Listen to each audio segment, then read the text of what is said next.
Sim, arriba nos website openbaarministerie.org. Nós põe aviso, nós estamos buscando para Isla de Saba com 100 taxas do estrado administrativo. Tu rende para aplicar, naturalmente nós preferimos de Isla Besmes, de Bonaire, Saba ou 100 taxas.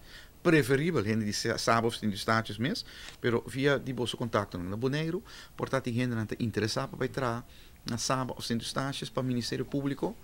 Ministério Público BES, pues, buscando do estrado administrativo, na Saba com 100 taxas. Riba nos website Openbaar Ministerie, bota clic riba vacatura e bota vir topa com a vacatura.